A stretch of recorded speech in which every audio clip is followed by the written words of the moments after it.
What comes to mind when you first think of Stan? His dad? His larger-than-life friends? Or maybe cynicism if you're a fan of the show? Perhaps nothing at all, he's almost like a blank slate. When I first watched the post-cover special, I found myself thinking a lot about the four characters. I learned a lot about the complexity of Cartman's personality, how he might be capable of true change when pushed. I realised that Kyle was far more hurt and bitter from his interaction with Cartman than he lets on, and that Kenny's far more deep and interesting character than I thought. But what about Stan? What happens to Stan in the post-cover special is actually tragic.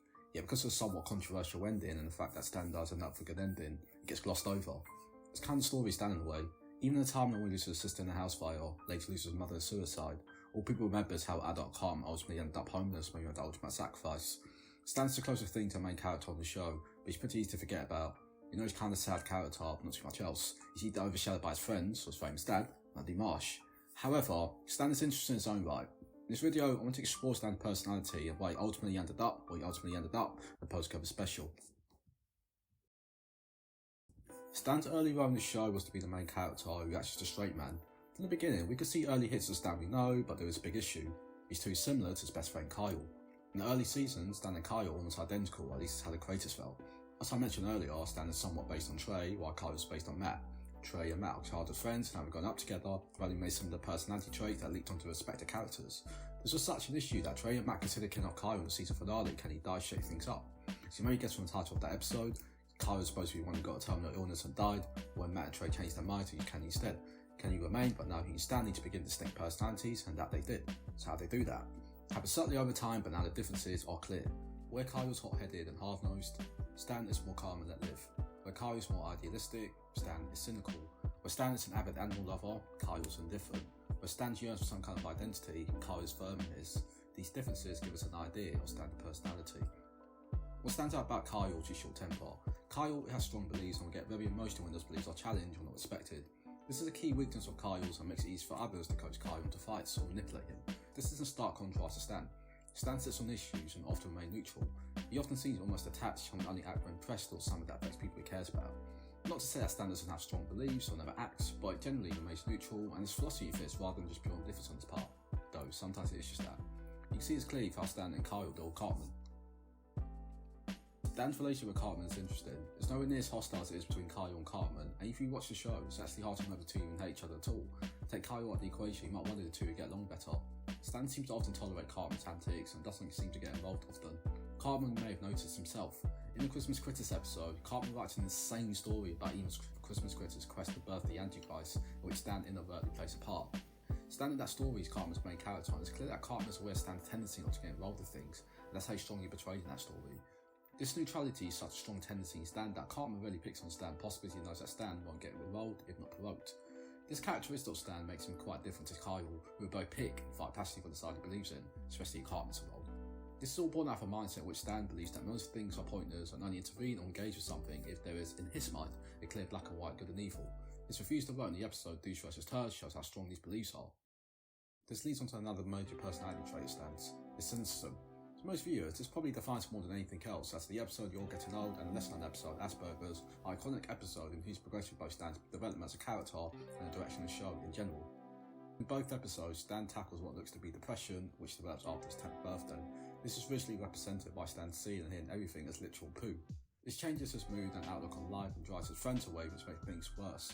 By the end of the Asperger's, it seems that Stan has sadly taken up drinking to cope with this.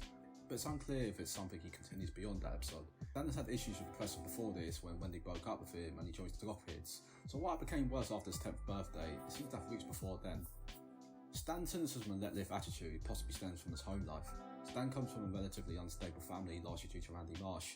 Randy, as you know, is known to be crass, loud, emotional and quick to anger. He often gets himself involved in stupid causes and constantly makes a fool out of himself. Whilst this might make him an entertaining character, it makes for a poor, neglectful father. Stan has had a lifetime being embarrassed by his dad. He doesn't want to be like his dad, and his experience with him has broken what notion he may have held of adults or those older than him being more mature or intelligent.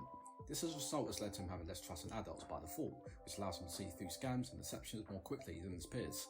In the Future Me episode, for example, he's the only one who realised that all the anti-drug ads are fear-mongering and exaggerations. The Future Me episode also cemented this mindset as he saw in that episode how foolish his parents could be and how little respect his parents could have for him. There are of course exceptions such as Chicken Pokemon and the Trapped in the Closet episode where he's tricked, but usually he'd be the first to call any scams. Kyle sometimes has this ability due to his maturity, but nowhere near as consistent and sensitive to it as Stan. Stan, as I've said, for the most part is a fairly calm and collected person. It's likely something partially inherited from his mother, and also a way to subconsciously distance himself from his dad and sister, who can both be temperamental. Stan, however, has an aggressive side that in some cases make even more brash than Kyle when it comes to people and causes he cares about. As I mentioned earlier, Stan only likes to get involved with things when they are black and white and involves a cause he cares about. A good example is the Whale Wars episode. In that episode, he learns of the practice of slaughtering dolphins and whales in Japan. This enrages him and he goes above and beyond to the point of extreme violence to end the practice. This episode highlights how much Stan loves animals, but it shows his caring side, kinda. Another example is the Cash for Gold episode, where he finds out his grandpa has been scammed by predatory late-night jewellery commercials. This angers Stan so much he phones up one of the commercials and coldly tells the percentile to kill themselves because Happy and others like him exploit his grandpa. Stan acted here because it's something that affects someone he cares about, and also because he's deep resentment for scams and cults. In addition, he shows how similar Stan and Kyle are, but also highlights a key difference. Both Stan and Kyle have strong morals, but Kyle has a more clear idea what sort of person he is and wants to be. This gives Kyle a firm ethical framework to work within. Stan, on the other hand, doesn't have that. Stan has a weaker sense of who he is, which means he latches onto things he does feel strongly about more than Kyle. Since Stan ties these causes so closely to his identity, he becomes more attached to it and will often go above and beyond to protect it. Stan is also more likely than Kyle to join with others even when they are engaging in morally dubious activities, even in cases where Kyle's against it. Look at the Base of Mouth episode where a gossip magazine pops up revealing students' private and dirty secrets. Kyle's clearly disgusted by it, yet Stan, like everyone else, is amused by it all. In addition, Stan's yearning for an identity could be another cause for his depression. It's clear that Stan doesn't really know who he is and how he fits into the world. Look at Stan in the Butterballs episode. He looks so happy, almost like he's found his calling in life. This is something that he may have inherited from his dad, as it's clear that Randy has some of the same issues. It's also interesting that one of the few times that Stan falls for a scam, hook, line and sinker is for Scientology, which is a religion that gives people a greater meaning and purpose. He also tells Stan he's depressed, and while Stan's depression isn't fully developed at this point, I imagine it's something he feels on some level, hence why he's so responsive to it, but I digress. As I hinted earlier, Stan has a tender side, especially to those closer to him, but he sometimes displays it to those he doesn't know. You see when he tried to befriend Al Gore. Also, you can see how emotional he is when he couldn't even see Kenny when he was in the hospital. Stan also seems to be a very loyal friend. There are countless examples where he goes above and beyond to help Kyle. He wrote a whole song in hopes of getting everyone to drive hybrids and get Kyle's family to move back to South Park. He was willing to donate kidneys for Kyle when he learned he needed a donor. Stan has just also in general just always been there to console Kyle in times of trouble. However, Stan doesn't always have good emotional regulation, either lash out at others or display petty or passive-aggressive behaviour.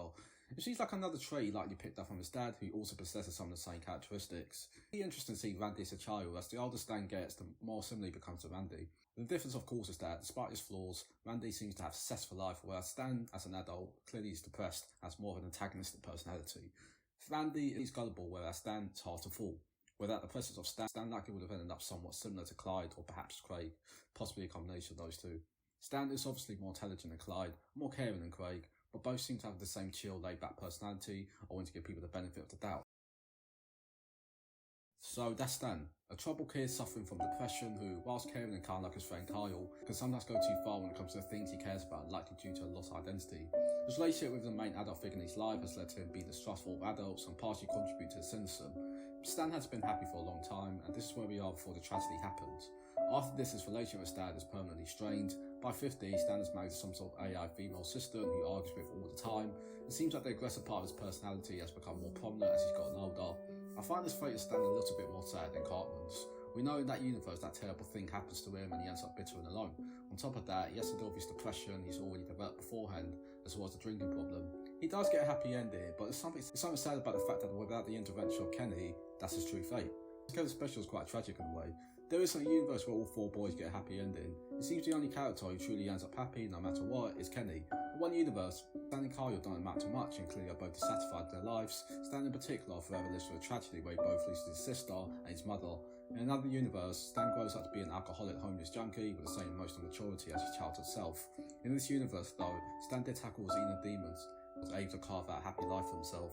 So it's good to know that this troubled kid eventually did find happiness, even if it was sadly at the cost of one of his friends.